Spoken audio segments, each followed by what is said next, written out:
sniping.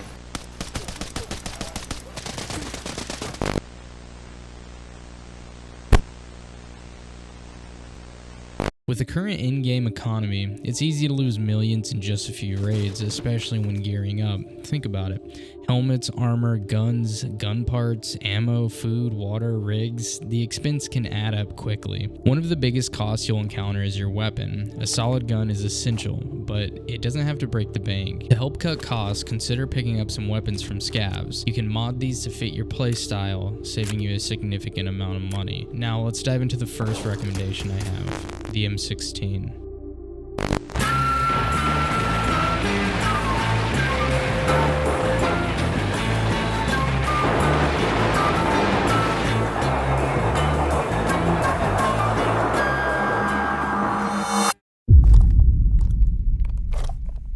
The M16 is a commonly found scav weapon. It is even available in the regular game mode. Personally, I've had the best luck locating it on the Valley map, particularly in the areas like Small Factory, Courtyard, and the RV camp.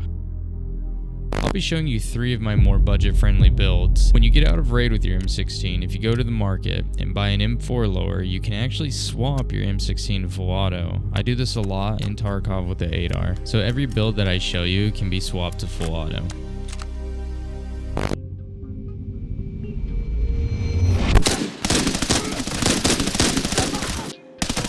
Another one sniping. Oh my. This is probably the cheapest build out of the bunch. We don't have a lot to modify. We're just going to throw on the top rail on the carry handle. I personally like to run the mini red dot rail with the classic red dot reflex sight, which is an aim point clone. Throw on the DT adapter with the 46 multi-cal suppressor.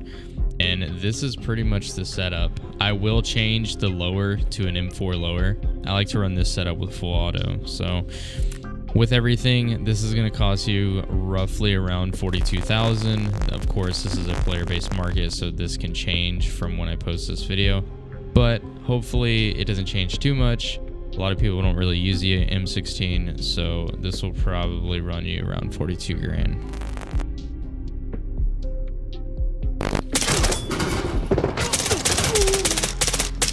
Alright, so the next build I like to use for farm, it's kind of like a CQC short-barreled weapon. We're gonna start by removing the M16 handguard. We're gonna put on the small barrel, confirm that. Alright, we're gonna come over to the gas block, we're gonna put on the front post. We're gonna go to the handguards, we're just gonna put on the standard M4 handguard.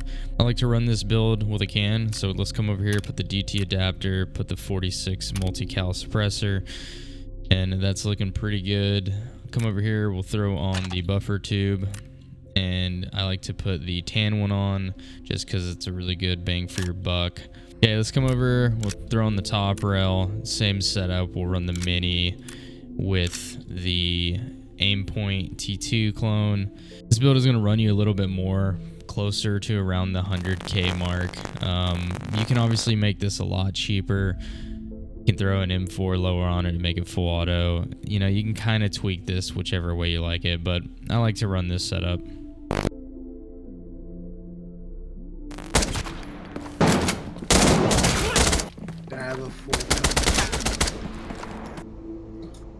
Dog, why does your scav look like a Chad? And the last one is the long barrel M16, which I use a lot for Valley. We're going to go over to the upper. We're going to put on the M4 upper. Come over here to the barrel. We are going to put the M16 carbine barrel. For the gas block, we'll be throwing on the low profile gas block. Over to the handguards, we are going to be run the AR series lightweight fiber handguard. Come down here, throw a rail on. We'll be throwing the CAC broom handle, or known as the vertical front grip in this game. This build is already super long. If you wish to run a can, you can throw a can on it, but I throw on the MDR standard flash suppressor. We're gonna keep the A2 fixed buttstock. We're gonna come over here and we are going to throw on the compact universal sight base, and then we're gonna throw the the ACOG on with the compact mount with an RWR on top. With this build, this one's going to be pushing more to 100,000. It's going to cost a lot more if you put a can on it, but this is a pretty solid build. Like I said, I run this build mainly on Valley. This is kind of like my long range M16 build, and this gun is really phenomenal when it comes to single shot. I primarily just use this like an 8R.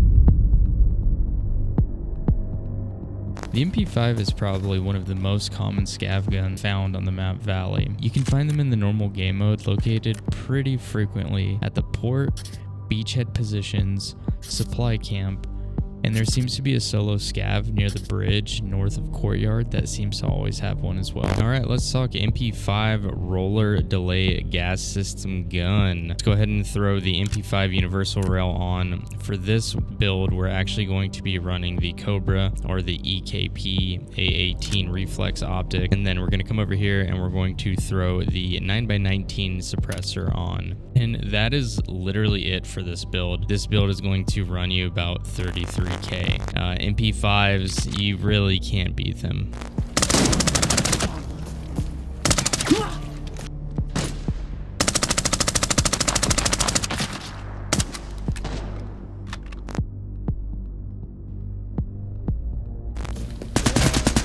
I do not see this guy. I'm gonna throw a frag. He's dead.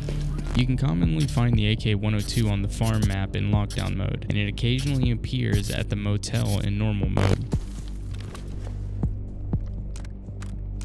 Be sure to check the magazines, as they often contain M855 ammo, as this can save you some cash because now you don't have to buy as much ammo. Once you get your AK-102 off your scav and you get out a raid with it, let's start with the stock over here. Let's go ahead and put the AK butt pad. Come to the handguard. We're going to put the AX1 extension front handguard on. We're going to put a bottom rail. We're going to put the vertical foregrip. Come to the muzzle. Now, depending on how you want to configure this, running a suppressor is going to significantly increase the price of it. I like to run the AR-15 universal flash suppressor, and then for the optic, we're going to run the mini red dot sight rail, and then we're going to throw the Aimpoint T2, and this is pretty much the build. This build is going to run you roughly around 50K.